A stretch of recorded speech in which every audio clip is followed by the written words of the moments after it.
to the O Factor, starring Big C and Tracy D, bringing you the best picks of college football this side of the Mississippi. Woo! I've got all the respect in the world for the cadets, and it was an eye opener to me about all of the plays that they ran that Oklahoma defense just could not stop. When they run a 4th and 3, a 4th and 7, and they pick it up with ease, that tells me a lot about the OU defense is still suspect as it has been in the last few years. I'm upset with the program, but understand that these kids are giving it their best and trying their all. I just know that I felt like the coaches should have had them better prepared. I know the athletes on the defensive unit I felt like they let down the offense this last week, and I don't think they'll do it again against Baylor this week. So if you're looking for Oklahoma to cover the spread, I don't think that's going to happen again. They haven't covered the spread all year long, and I don't think it starts this week. That's a -24 to me. Take Baylor in the points. Well, I'm probably not going to bet that game, but I don't blame you. But I believe I would be. I would probably take OU. OU is 1-3 against the spread this year. But historically, the last 2 years at home, they're 9-2 against the spread. So they're due, and that's kind of how I look at it. They're due to hit. I was at that game. I was sitting on the 50-yard line last week. The fans around us were. I knew what Army was going to do. It's very hard to prepare for a team that runs the option, and so the first few times they got the ball, and on 4th down, I was telling the fans around. I said, "They're going for it." "Oh, you're crazy." No, that's what Army does. They control. I didn't know they would control the ball for 45 minutes, but I knew a lot of times they'd go for it on 4th down. They had nothing to lose. They actually had a chance to win. They don't pass the ball there late on that last possession. If they just run the ball, they are in field goal range. All they can do is kick that field goal to win it. But they try to catch Army by surprise, and it was a great game to be at. I think OU may have underestimated Army a little bit. I think they did, very much so, because, it's all about being prepared. And I just don't think that the coaches had them prepared or haven't seen enough of this type of offense to where they were even prepared for it. So that's all we need to say about Oklahoma. Let's go on to the next few games. Well, I want to say one thing, because there's a thing there's something that's it kind of bothers me about the OU games that I go to when they sing the national anthem at the end. Instead of "Home of the Brave," they always say "Boomer," and that's just their thing. I personally don't feel like they should be saying that at the end of the national anthem. But much to my surprise, at that game, I would say 90% of the fans sung it right. They said "Brave," and I got tears in my eyes. I guess they did that out of respect for Army, and it was just amazing. They stood up and gave him a standing ovation, and so I just wanted to give a shout out and hand it to the OU fans. That was mighty classy. So now, so do you want to do the injury report real quick? You want me to do it? You go ahead. Okay, so Duke, we're just going to talk about the injuries and the games that we're going to talk about. Duke's starting quarterback still out. On top of that, their second-string quarterback got banged up last week, but he is probable. We believe he's going to play. They're playing Virginia Tech. Virginia Tech's quarterback got knocked out last week. Let's see. The other notable games, one of my locks of the week is we'll talk about it later, UMass lost 2 quarterbacks last week. They lost their first string and second string. So that's not going to, I'm going to go the other way. That's not going to fare well for them. What else do we got? I think that's the only notable injuries we had last week. Okay, all right. So do you have an upset of the week, or you want to go into your 5-star locks? I'm going to go with my 5-star lock. And let me give it up to Curtis. I know I had a good week last week, But then and I didn't think Curtis I didn't think you had a great week. But when I went back and looked at the tape, Curtis was 5-2 last week, and I was 4-1. I was 4-1. He's So together 4-1. we were 9-3. But your upsets of the week is what propelled you far above a 5-2 record. To me, your upsets of the week were spot on, and both of them. I mean, North Carolina, to me, was something that I was befuddled with you on, and sure enough, here they came out and covered and won, and I was sitting back going, man, he must have got some inside information. But that's all about seeing things on the wrong side. If you see the wrong team getting points, you're looking, wow, I don't think that's going to happen. Well, that was one he picked out, and he sure saw it the right way. All right. So, okay, my 5-star lock of the week: Cincinnati versus UConn. UConn is horrible on defense. Horrible. Cincinnati 4-0 against UConn 1-3. Cincinnati scoring an average of 36 points and only giving up 9. That's a -17 Cincinnati. I think they're going to cover easily. UConn's given up 54 points a game.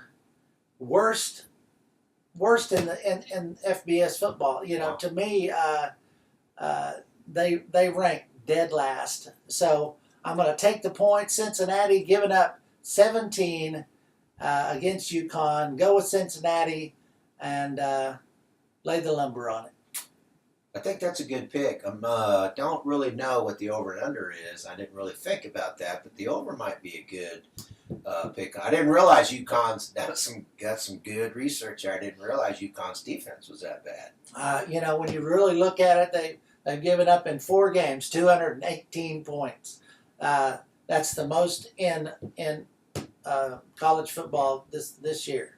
So to me, they've got some problems, and they need to fix them really quick, or they're going to go 0-10. Yeah, and we know Cincinnati, they beat that juggernaut UCLA earlier in the season. Yes, they did, and guess what? They beat them convincingly. All right. You go on your first 5-star then. Okay, so last week, both my upsets hit. Not only did Tech destroy Oklahoma State. Oklahoma State was a 14-point favorite, and I can't quote the exact score. I think Tech won by 30. I got another upset this week. I'm not sure that the upset will happen, but I'm sure my 5-star lock of the week is Northwestern over the Skunk Weasels. For those of y'all that don't know who the Skunk Weasels are, that's that team with the baby poop yellow wings on their helmet. The Michigan Wolverines. I'm sorry, I shouldn't make fun of them. But it's Skunk Weasels. Anyway, Northwestern had a bye week last week, and they're also Northwestern in the last 2 years has won 8 of 11 against the spread when they're double-digit underdogs. I mean, they just play really well. Fitzgerald's an excellent coach. He gets his team up. They had a bye week, so they've had 2 weeks to prepare for Michigan. Michigan's played really good ball the last 2 weeks. I can just look for Northwestern to hand it to Michigan. It's going to be a really close game. It'll be tight into the 4th quarter. And with any kind of luck at all, Northwestern will upset Michigan. That's my 5-star lock of the week. 5-star lock. Okay. I've looked at the points and what the Northwestern does and what Michigan does. I'm thinking it's going to be a lot closer than what everybody is looking at, but I think that Michigan might squeak by them, but they will not cover. They will definitely not cover. Okay, let's go with Purdue against the mighty Nebraska Cornhuskers. The Bug Eaters. Oh, buddy. They're looking like bug eaters this week. Purdue's 1-3. Is it Purdue or Purdue? Well, one or the other, and they're they're a 3-point favorite over Nebraska, and they're 1-3. Yeah. They outscore their opponent 28-25, which is 3 points. But when it comes right down to it, Nebraska average score 19 points a game, and their average score against them is 37. Their defense is terrible. Scott Frost is probably at least 2 recruiting classes away from having any kind of chance to win at Nebraska. Their athletes are subpar, and they just don't have it. Nebraska goes 0-4 here, and Purdue covers. Purdue looks like a well-oiled machine against this kind of defense. So I take Purdue, give up the points, and feel easy and safe about it. Well, I'm gonna have to take your word for that one. I can't take Purdue, and I can't take the Bug Eaters. As far as Purdue goes, I was this close to taking them last week. I almost said that I was going to take Purdue and make them Purdue again. You know, they barely lost the first 2 weeks. They were just due to win. I was 1 week too late, and I'm just afraid to jump on them. They've had bad luck.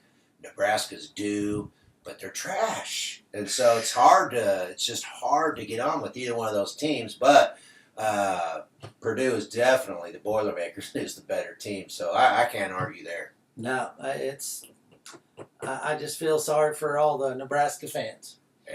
Yeah. So, okay. So my next, probably my 4-star. I'm going to jump around a little bit.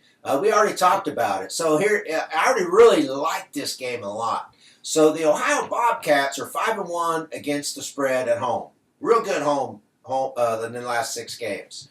And UMass has not won against the spread since 2016. Yeah. I mean, and then they may be the only team like that out there. They're the only team that I could find. They did not at all at 2017, and not at all this year. No. That is horrible. And on top of that, I think they did win 1 or 2 games, but it was against a team I didn't even know was a university. And I'm still not sure they are. They lost their first-string quarterback last week, so they bring in their second-string quarterback. He was doing pretty good. And they said, well, we might be able to play with him. Well, they lost their second-string quarterback last week.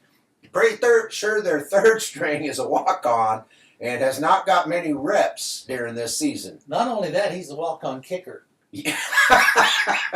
So, my 4-star lock would be Ohio by 13.5. And I have to look at it. You might even want to look at the under on that game. But definitely the Ohio Bobcats by 13.5. That would be my second pick. I love this pick, and I guess you can see the trend here this week. We're not only picking our best picks are not actually accrediting the better team. They're just slamming the bad defenses that we've seen play all year long. So speaking of bad defenses, Appalachian State minus 27 going up against Southern Alabama. Oof. Southern Alabama is 1-3. App State's 2-1. App State scores 50 points a game. Southern Alabama scores 28, and they give up 42 a game. Wow. So to me, look for App State's O to score at will and make Southern Alabama defense look pitiful again. So take the App State minus 27 and feel good about it. Okay. Yeah, good pick. Southern Alabama, is that like the Crimson Tide's cheerleaders? No, that's the Southern Alabama School for the Blind. Okay. Okay. That's why they're giving up so many points. Okay. Well, Yeah, come on. I knew there had to be a reason. There's definitely a reason. You wonder why they miss tackles? I don't. Tackle in air. It's a good way to avoid injuries. Yeah, I know that. Yeah, they don't have to worry about injury report there. All right. Okay, so the next pick I'm going to go with. So here's the deal. Mississippi State lost their coach last year. He went to Florida. Dadgummit. You tell me his name. I don't know. Dadgummit. His name's Dadgummit. It's not important. Anyway, so Mississippi State loses their coach. He goes to Florida. Mississippi State should have won that game last week. They lost. They were overlooking the game last week. They were looking towards Florida. Mississippi State is 8-2 against the spread at home in their last 10 games, which is amazing. If you notice the trend, that's a trend I look at. Well, how's a team do against the spread? Florida in their last 5 games on the road is 1-4. I believe that Mississippi State, they've been game planning for this game for probably since the off season. Their coach just left them high and dry. He said he was leaving for a better program. They've been laying in wait for this game. They're favored by 7. I look for them to win by at least 17. It's going to be a very vicious, hard-hitting game. That would be my 3-star lock. That's your 3-star. Mississippi State surprised me last week when they got beat by Kentucky, and I think they're angry. I think they're hungry, and I think they'll walk on Florida. I got to take the 7 points in Mississippi State myself. Okay, one of the big games that everybody's anticipating watching. Number 3 Clemson going into Syracuse, giving up 24 points. Both teams are 4-0. To me, Syracuse keeps this tight, keeps it real tight, and I think there's some dissension at Clemson because of the quarterback change, and I think there's turmoil at Clemson. I don't think that they're going to get away with. They'll get away with the win probably, but I think it's having such a negative impact that I think Syracuse is a better team to bet on this week. Take Syracuse in the points. Yeah, I definitely agree with that. Dabo Swinney come out and he made a change at quarterback. He took Kelly Bryant out, the senior who's been with them for a while, and he put in the freshman. And Kelly Bryant walked away from the team. He's redshirting and he's transferring. Yep. And so now they have no backup. Hopefully that freshman works out for him. A lot of the, I wouldn't say a lot. Some of the seniors are upset about that. You know, they got a lot. That's a senior laden team. And they've grown up together, and he was a good leader. Yeah. So I mean that's it. So he's out. So there's a little bit of turmoil, and that's going to be a distraction. So I'd have to agree. 24 points is a lot. Syracuse beat them last year. They're 4-0 this year, and I look for them to keep it close as well. They get no respect. They're 4-0. Nobody in the country even knows it unless you're a Syracuse fan. All you hear is Clemson. Yep. So I don't even know if they're ranked. If they are ranked, it's pretty low. No, they're not. They're not ranked, but there's 4-0. This is the same scenario that you have at Alabama, but Nick Saban's taking care of it a lot differently. He's making sure that the reporters don't say anything bad about either one of his quarterbacks. He's telling everybody that both of his quarterbacks will get playing time and they'll use them in different packages. But the fact of the matter is that he's taken out Hurst and put in, I can't say his last name. We call him Tui or Tua. But I think that Nick Saban's handled the press a lot better than what Dabo did. And maybe Dabo showed a little bit more class by saying, hey, this is our guy. He's our best chance of going, so that's what we're going to do. But to me, it caused a lot of controversy.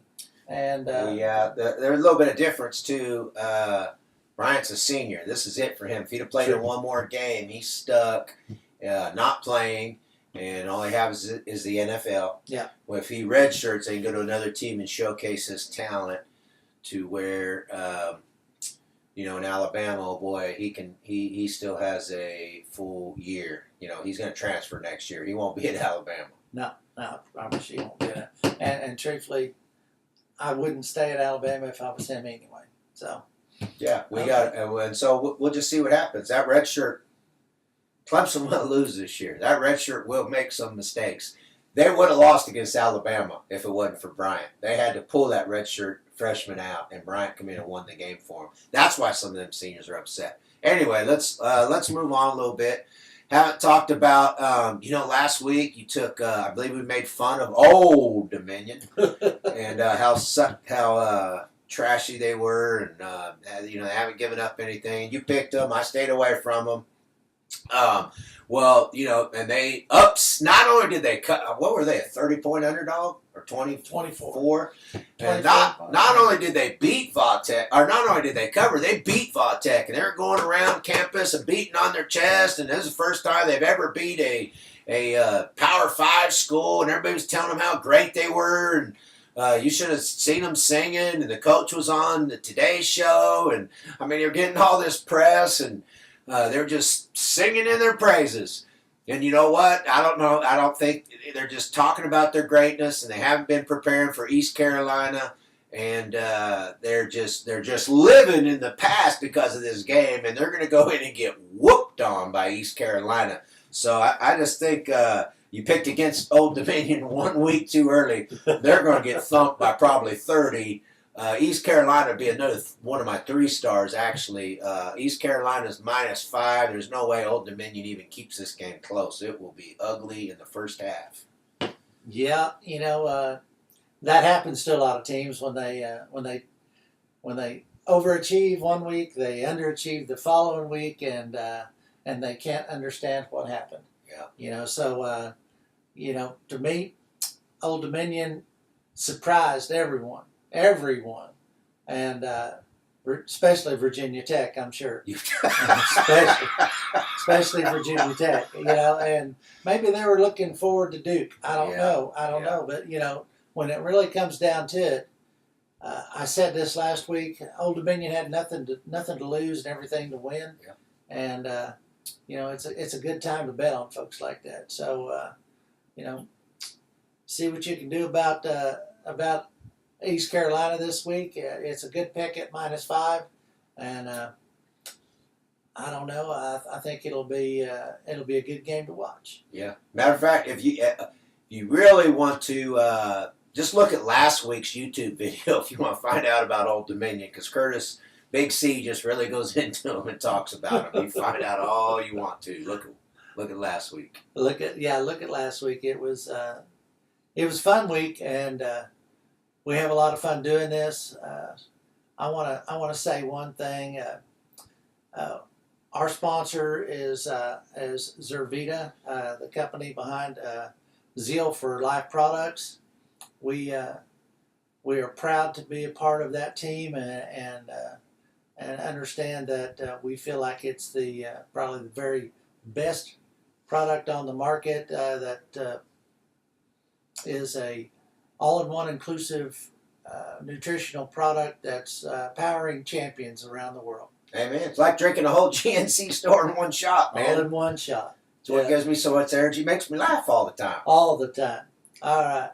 So what do you want to talk about next? Well, just really one more game, maybe 2. So TCU's lost the last 2 weeks. The last 2 weeks they've had 7 turnovers in 2 games.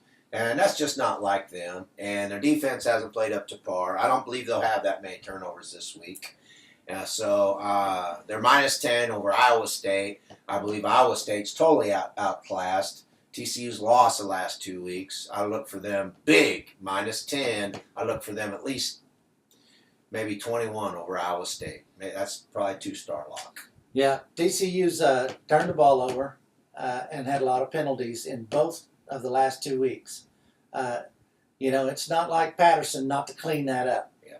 So, if he's the coach that I've seen him be, you'll not see the turnovers and the penalties against Iowa State, and you will see the real TCU because they're going to stand up this week.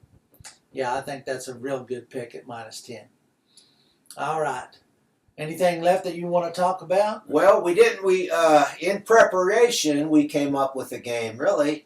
So at the last second, we were looking at Army Buffalo. Army controls the clock. So there's 60 minutes in a game, and they held the ball for 45. That is unheard of. I don't know what the record is, but it's got to be close to it. It's got to be close. Buffalo does the same thing. So Buffalo's favored by 8. I know that you like Army. You can talk about that. I like the under in the first half. What I like to do, I do that with Wisconsin all the time. If I was a betting man, I would bet the under in the first half. I mean, both teams try to control the ball with any success at all. They're going to eat the clock and score a touchdown. If they don't have success, they're going to eat a little clock and not score a touchdown. Both ways work in your favor. Both ways work toward the under. Yeah, and to me, I'll probably bet the under all year long on Army. Yeah. You know, just because, you know, unless it's 22, I got to figure Army's going to get their points. They're going to hold on to the ball as much as possible. They've got a very talented offensive line that last week blew the defensive line off the ball every play. And now here's the deal with Buffalo. They've got an extremely good trio at running back. Oh yeah. And their quarterback has over 1,000 yards. No. Yeah, over 1,000 yards in the first 4 games. To me, wow, that is extraordinary. So I can see Buffalo, you know, covering, but I'm not betting against Army again this year. No. You know, I've got all the respect in the world for that Army crew. So I won't bet against them. Here's the last thing about Army, which I didn't talk about when they were playing OU.